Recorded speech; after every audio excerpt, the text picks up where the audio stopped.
안녕하세요 여러분. 휴식 탄력성 첫 번째 영상입니다. 총 3개 영상을 휴식 탄력성에 관해서 올리겠습니다.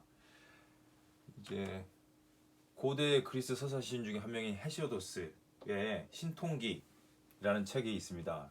다른 번역으로는 신들의 계보라고 할 수 있습니다. 이 신통기에 혹은 신들의 계보에 이 책 안에가 노동과 나날이라는 책도 있습니다. 그러니까 이 책 안에 노동과 나날이라는 책이 들어있는 거죠. 총 3권 정도의 책이 들어있습니다. 여기에 관련된 이야기가 있습니다. 여기서 이제 인간의 5시대 나오거든요. 보면 헤시오도스도 그렇고 이 호메로스도 그렇습니다. 호메로스, 일리아스, 오디세이아를 쓴 호메로스도 처음 시작할 때 뭐라고 시작하냐면요. 첫 구절에 노래하소서 여신이여. 이때 여신은 무사히 여신입니다. 9명의 여신들. 노래하소서 여신이여 펠레우스의 아들 아킬레우스의 분노를. 일리아스에서는 읽기 시작하고요. 또 다른 책 서사시죠. 오디세이아. 호메로스의 오디세이아에서도 이렇게 노래합니다. 들려주소서 무사히 여신이여 트로이아의 신성한 도시를 파괴한 뒤 많이도 떠돌아다니던 임금변에 능한 사람의 이야기를. 그러니까 이 서사시 호메로스, 일리아스, 오디세이아 이 서사시를 누가 가르쳐줬냐면 신들이 가르쳐줬다는 거죠. 특별히 무사히 여신이요. 마찬가지로 헤시오도스도 마찬가지로 이 신통기의 처음 시작을 이렇게 합니다. 헬리콘 산의 무사히 여신들과 함께 노래를 부르자.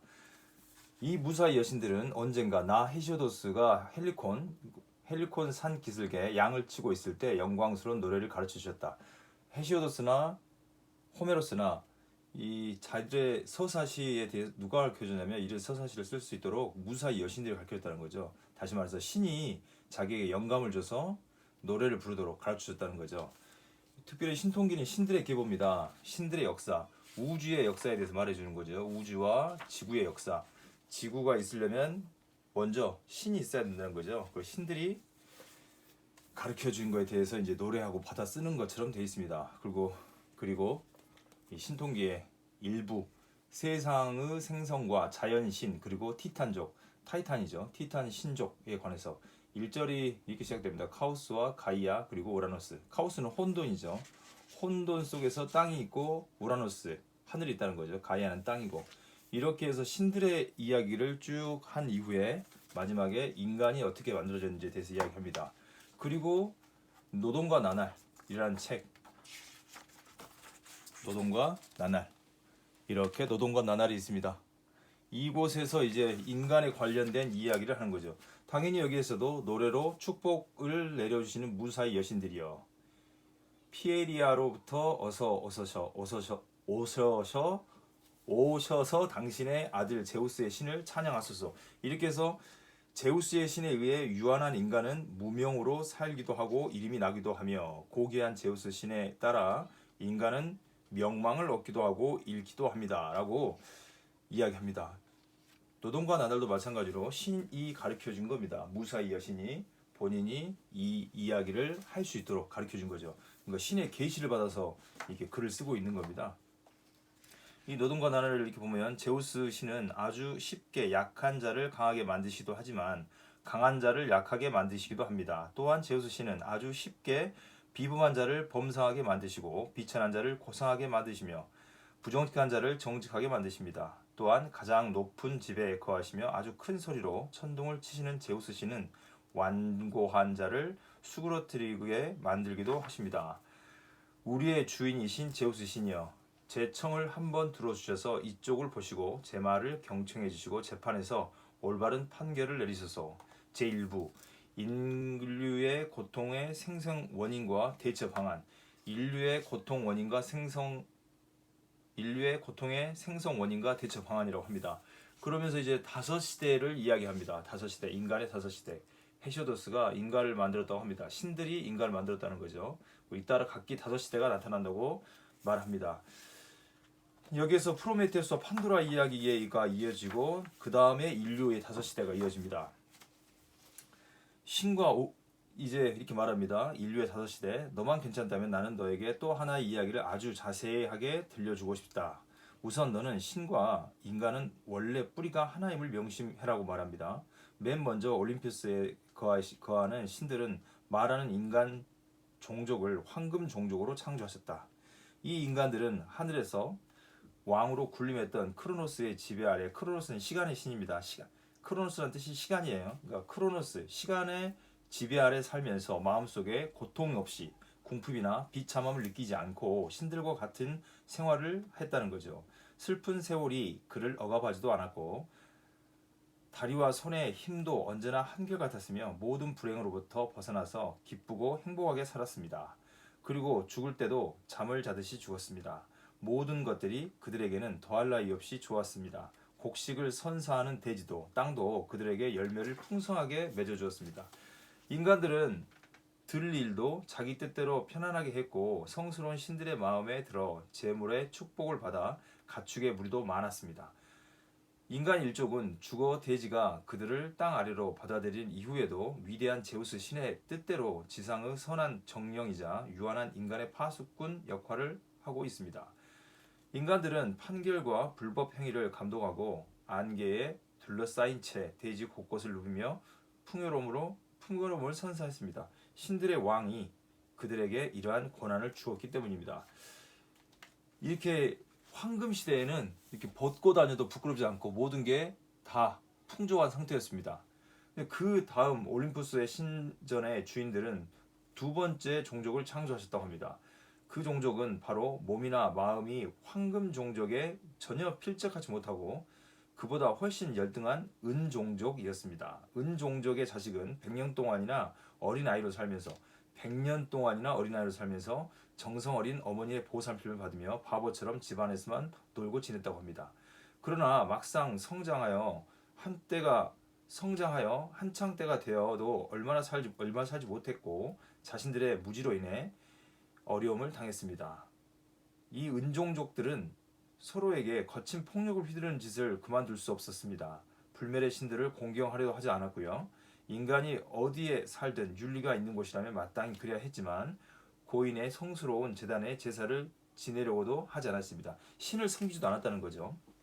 마침내 크로노스의 아들 제우스 신은 화가 나서 은종족을 땅에 깊숙이 던져버렸습니다. 땅속 깊숙이 던져버렸고 이 은종족 사람들은 올림푸스에 살고 있는 후덕한 신들에게 전혀 존경심을 보이지 않았답니다. 그리고 황금 시대와 다르게 시대의 사람들은 신들을 공경하지 않았던 거죠.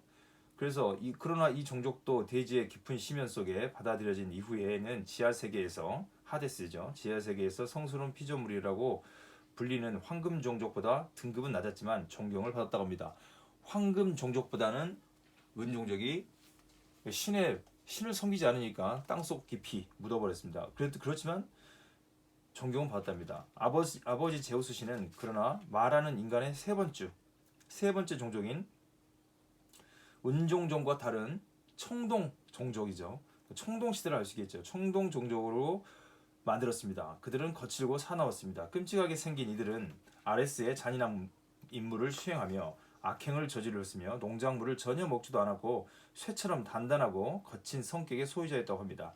그들의 힘은 엄청났으며 그들의 손들은 통나무 같은 몸통에 붙어 있는 팔에서 섬뜩하게 자라나 있었습니다. 또한 그들의 무기는 청동이었습니다. 집도 청동이었고 모든 재료가 청동이었다고 합니다. 아직 검은 철이 없었던 것입니다. 그러나 이들도 자신들의 주목 때문에 파멸하여 얼음장처럼 냉정한 하데스의 퀴퀴한 집으로 내려가 흔적도 없이 사라졌다 합니다. 은종족도 사라지고 청동종족도 사라진 겁니다. 그들이 아무리 강해도 죽음은 그들을 잡아채 갔던 것입니다. 죽음을 검은 것으로 표현했습니다. 검은 죽음을 잡았습니다. 그들은 그렇게 밝게 빛나는 햇볕과 작별을 구했습니다. 황금 종족도 사라지고 은종족도 사라지고 청동 종족도 사라졌습니다. 대지가 이처럼 이 종족을 시면을 받아들인 이후에 크로노스의 아들 제우스 신은 이 비옥한 대지의 또 다른 네 번째 종족을 창조했다고 합니다. 그 종족은 반신이라고 부르는 훌륭한 영웅 종족입니다. 영웅 종족, 영웅의 시대인 거죠. 이제 반신 반인인 거죠. 반틈이 신이고 반틈이 인간입니다. 그들은 끊임없이 대지에서 우리 앞 세대에 살았던 종족으로서 우리보다 고상하고 정의로웠습니다. 하지만 사악한 전쟁과 끔찍한 전투로 인해 이들도 멸종했습니다. 이 영웅의 일부를 카드모스에 있는 땅의 7개의 성문이 있는 테베에서 벌어졌던 오이디푸스 일족과의 싸움에서 다른 나머지 영웅들은 아름다운 머리카락을 지닌 헬레나를 구하기 위해 배를 타고 거대한 바다의 심연을 지나 트로이로 갔을 때 전사했습니다. 아킬레우스 이런 사람들 이야기하는 거죠. 오이디푸스도 이야기하고 여러 사람들을 이야기합니다. 이렇게 해서 이제 영웅 시대도 가고 이제 철 시대에 들어가는 거죠. 지금처럼 인간의 5번째 종족과 같이 살지 않았다면 얼마나 좋았을까? 내가 이전에 죽었거나 혹은 이후에 태어났으면 얼마나 좋았을까? 지금은 철종족의 시대이기 때문입니다. 이들은 낮에는 노고와 고초로 편안하지 못합니다. 이제 노동과 나날을 이야기하기 위해서 쉼이 필요한데 왜 쉬지 못하냐면 철종족은 낮에는 노고와 고초로 편안하지 못하고 심지어 밤에도 그들의 고난은 끝나지 않습니다. 신들은 그들에게 벌로서 쓰라린 고통을 내린 것이기 때문입니다. 물론 이들의 사악한 마음속에는 고상한 심성도 약간 섞여 있었습니다. 그 철종족 시대의 사람들, 지금의 시대에 인간의 시대는 약간의 심성이 좋은 게 있고 대부분 좋지 않다고 하죠. 하지만 제우스 씨는 이 말하는 인간들이 태어날 때 벌써 관자놀이가 회색이 되면 이 종족도 멸망시킬 것입니다. 그때가 되면 자식들은 아버지의 말에 따르지 않을 것이고 아버지는 자식들의 말에 동의하지 않을 것입니다. 손님은 그전처럼 주인에게 친절하지 않을 것이고 친구는 친구에게, 형제는 형제에게 친절하지 않을 것입니다. 그들은 늙은 부모의 명예를 실추시킬 것입니다. 추악한 말로 그들에게 욕을 퍼부을 것이고 신들의 감독을 무시하는 무법자가 될 것입니다. 인간 종족, 특별히 철 종족은 늙은 부모님을 돌아보아 드리지도 않고 주먹을 휘두를 것입니다. 더 나아가 어떤 사람은 다른 사람의 도시를 파괴할 것입니다. 전쟁이죠. 서약을 충실히 지키는 사람뿐만 아니라 정의로운 사람도 정직한 사람도 주목받지 못할 것입니다. 오히려 정직한 사람이 무법자와 폭력을 일삼는 자들을 존경하게 될 것입니다. 정의는 주목에 있고 서로 배려하는 마음은 사라질 것입니다. 악한 자가 잘못된 말로 덕 있는 사람을 해치며 위증을 일삼을 것입니다. 질투의 여신이 음험하고 증오심 가득한 시선을 하고 호들갑을 떨며 불쌍한 인간들을 따라다닐 것입니다. 그때가 되면 아이도스와 네메시스 여신마저도 자신의 아름다운 몸을 하얀 몸으로 감싼 채 넓은 길이 나아 있는 대지와 인간을 떠나 신들과 합류하기 위해 올림포스 산으로 올라가 버릴 것입니다. 결국 유한한 인간들에게는 단지 쓰라린 고통만 남을 것이며 아무도 이런 화를 피할 수 없을 것입니다. 그래서 이러한 대처 방안으로 정의와 노동이 등장하게 됩니다. 이런 시대, 지금 이 신들의 계보에 나와 있는 시대, 5시대가 거쳐서 인간의 시대에 도달하고 인간의 시대는 쉼이 없다는 거죠. 휴식이 없다는 겁니다. 왜냐하면 인간이 자초한 일이라고 한 겁니다. 이제 이런 그리스의 헤시오도스의 신통기 내지는 신들의 계보를 지나면 로마의 시대로 등장합니다. 그래서 로마의 오비디우스라는 분이 변신 이야기를 씁니다. 오비디우스. 이 로마의 시인 중에 한 명입니다. 로마의 위대한 2명의 시민은 오비디우스, 베리길리우스입니다. 그리스의 훌륭한 2명의 서사 시인은 방금 보여드렸던 헤시오도스와 호메로스 2분. 그리고 이 그리스의 시대를 이어받아서 방금 5시대를 말씀드렸는데 여기서는 4시대가 있습니다. 황금 시대, 은혜 종족, 청동 시대, 철의 시대, 영웅 시대가 빠져 있는 거죠. 그러니까 5개를 4개로 줄인 거죠. 여러분과 제가 요즘에 돌아다니는 그 그리스 로마 신화에 나오는 사실 그리스 로마 신화가 아니죠. 그리스 신화는 그리스 신화고 로마 신화는 로마 신화인데 2개를 합해서 누굽니까? 그분이 그렇게 썼죠. 토마스 볼핀치께서 그리스 로마 신화를 쓰셨어요. 우리나라에는 그렇게 유포되어 있습니다. 여기에도 이렇게 말합니다. 철, 금속의 시대가 되자 지체 없이 온갖 불법이 쳐들어왔다. 부끄러움과 진실과 성실은 온데가 없고, 그러니까 인간의 지금 시대를 말하는 거죠. 그리스 시대나 로마 시대, 철의 시대인 거고 지금까지 쭉 이어져 오고 있습니다. 그래서 이 철의 시대에는 휴식이 별로 없는 거죠. 기만과 계략과 음모와 폭력과 저주 받을 탐욕이 들어찼다. 사람들은 풍요로운 지면에게 씨앗과 그것이 우리에게 빚지고 있는 식량만을 요구하는 것이 아니라 대지의 내장 속으로 파고 들어갔다. 제보야말로 악행들을 부추기는 자극제이다. 재물 같은 거죠. 어느새 유한한 무쇠와 무쇠보다 더 유해한 황금, 무쇠보다 더 유해한 좋지 않은 황금이라는 거죠. 이 두 가지를 무쇠와 황금 이 두 가지를 두고 끊임없이 전쟁을 벌이는 거죠. 쇠를 쟁취하기 위해서 황금을 쟁취하기 위해서 이 전쟁 속에는 휴식 같은 건 없습니다. 피투성이가 된 손으로 요란하게 울리는 무기들을 휘둘러댔다. 사람들은 약탈을 생업으로 전쟁과 약탈을 생업으로 삼았다. 친구는 친구 앞에서 장인은 사위 앞에서 안전하지 못했고 형제들 사이에서도 우애는 드물었다. 남자는 아내가 죽기를 아내는 남편이 죽기를 바랬다. 무시무시한 계모들은 사람을 창피하게 만든 독약을 제조했고 아들은 때가 되기도 전에 아버지의 수명을 알아보았다. 이렇게 철의 시대에는 굉장히 끔찍한 거죠. 여기에는 휴식이나 안식이 들어올 자리가 없는 겁니다. 이렇게 그리스 시대나 그리고 로마 시대에도 다시 말하면 철의 시대인 거죠. 이때는 사람이 사람에게 휴식을 주는 게 아니고 오히려 약탈 그리고 전쟁 그리고 서로가 먼저 죽기를 바라는 그런 시대고 지금도 우리 한국에서도 이런 일이 벌어지고 있는 거죠. 로또 1등을 맞았는데 서로 1등을 맞아서 나눠가지고 서로의 삶을 더 편하게 해주는 게 아니고 형제가 살인으로 막을 내리는 그러니까 그리스 시대나 지금이나 뭐 그렇게 큰 차이가 없어 보입니다. 이렇게 서로가 서로를 시기하고 질투하고 욕심을 내는 곳에서는 휴식이 들어올 수 없는 거죠. 10년 전 당첨금을 줬는데 어쨌든 이런 일들이 요즘도 일어나고 과거에도 일어나고 있습니다. 그래서 노동과 나눔에서는 헤시오도스가 말합니다. 가난은 아주 쉽게 얻을 수 있다. 가난으로 가는 길은 평탄하며 우리와 가까운 데 살고 있다.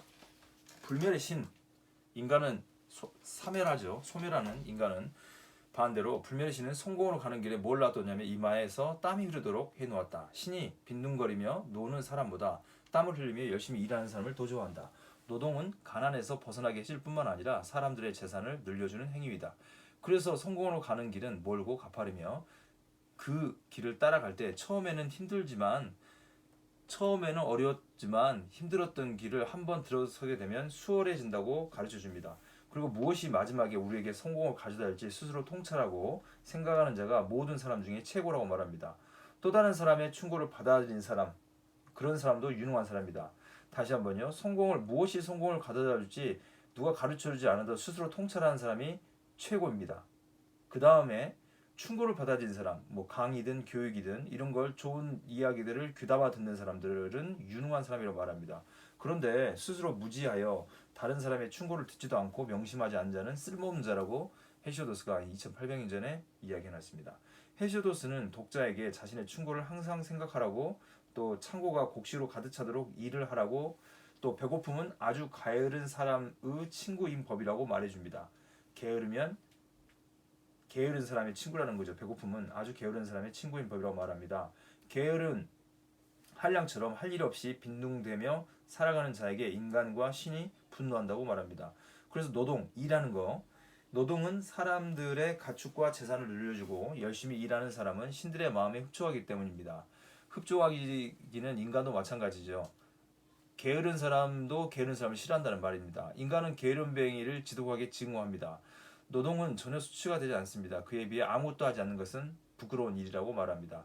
장자크 루스도 말합니다. 루스에게 게으름과 가난은 친구입니다. 그리고 가난과 병든 역시 친구라고 말합니다. 이것은 누구나 아는 사실이니 더 설명할 필요가 없다고 단언합니다. 다시 한번요. 게으름과 가난은 친구고 가난과 병듦 역시 친구란 거죠. 이런 것은 가르쳐주지 않아도 다 안다는 겁니다. 가르침보다 중요한 것은 이끌어주는 것입니다. 교훈을 주어서는 안 되고 스스로가 교훈을 찾아내려 이끌어줘야 한다는 거죠. 그래서 이 피로한 사회, 지금은 과거부터 지금까지 쭉 피로 사회입니다. 한병철이라는 분께서 피로 사회라는 책을 쓰셨습니다. 김태환 님이 옮기셨죠. 독일에서 출판한 책입니다. 여기 보면 오늘날의 속도와 성과를 강조하는 시대입니다. 지금은 신체보다는 과거는 몸이 피곤했다면 지금은 정신을 피곤하게 만드는 시대인 거죠. 21세기 사회는 규율 사회에서 성과 사회로 변모했습니다. 성과 사회는 우울증 환자나 낙오자를 만들어냅니다. 이 우울한 인간은 노동하는 동물로서 자기 자신을 착취한다고 말합니다. 예나 지금이나 사람들은 빈둥거리며 노는 사람보다 땀 흘리며 열심히 일하는 사람을 더 좋아합니다. 과거에는 육체 노동이 몸을 피곤하게 했다면 오늘날은 이 속도와 성과가 정신을 피곤하게 만드는 시대입니다. 이 성과 사회는요, 사람을 개별화하고 고립시킴으로써 피곤하게 만듭니다. 이런 분열적 필요는 타인을 볼 수 없고 타인과 소통할 수 없는 상태로 몰아넣습니다. 그래서 피로는 폭력이라고 말합니다. 피로가 공동체와 공동의 삶 그리고 친함을 파괴시키기 때문에 그렇습니다. 여러 가지 피로 중에 행복을 심각하게 방해하는 피로가 있습니다. 그것은 정신적 피로라고 할 수 있습니다. 육체적 피로는 지나치지만 않으면 행복을 느끼게 하는 원인이 될 수도 있지만 육체의 피로는 깊이 잠과 알맞은 식욕을 불러오고 휴일을 즐길 수 있는 즐거움에 대한 열이 더 북돋아집니다. 그렇지만 요즘 선진국에서 가장 심각한 문제가 되고 있는 것은 육체적 피로라기보다는 정신적, 생각의 피로라고 할 수 있습니다. 이 피로는 대부분 걱정에서 비롯됩니다. 걱정. 이 걱정은 낙관적인 인생관을 갖거나 생각의 훈련을 조금만 한다면 불편한 걱정은 줄어들 수 있게 됩니다. 생각의 활용이 서툰 사람들은 우리 그래서 생각의 영상에도 보여드렸죠. 생각이 중요하다는 거. 그 생각이 잘 할 수 있는 것은 공부가 필요하다고 말씀드렸고요. 도저히 어쩔 수 없는데도 걱정거리에 매달리고 끊임없이 고민을 합니다. 반면 현명한 사람은 고민하는 것이 효과가 있을 때만 생각하고 고민합니다. 고민을 해도 효과가 없을 때는 다른 생각을 합니다. 밤에는 잠을 자는 것 외에는 아무것도 하지 않는 거죠. 피곤할수록 그 피곤에서 벗어나는 것이 점점 더 어려워지기 때문에 그렇습니다. 자신의 생각을 조절하는 데 서투른 겁니다. 그래서 생각의 조절을 하는 힘, 이런 영상 내지는 공부 내지는 교육, 독서 여러 가지가 있는 거죠. 영화를 본다든가 산책을 한다든가 운동을 하는 거. 그래서 휴식은 더 나은 인생을 위한 숨고리라고 할 수 있습니다. 잠시 쉬었다 가는 거죠. 고민스러울 때 내 생각을 내려놓고 다른 생각을 들어보는 겁니다. 자신의 일이 몹시 중요하기 때문에 쉬기라도 하면 큰일을 할 거라고 생각하는 것은 신경쇠약에 가까워지고 있다는 징조라고 할 수 있습니다. 다시 한번요. 자신의 일이 몹시 중요하기 때문에 쉬기라도 하면 큰일이 날 거라고 생각하는 것은 신경쇠약에 가까워지고 있다는 징조입니다.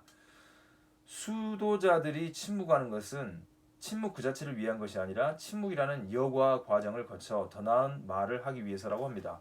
휴식은 더 나은 인생을 위한 숨고르기입니다. 숨고르기를 할 때 말을 하지 않는다는 점에서 휴식은 침묵과 닮았습니다.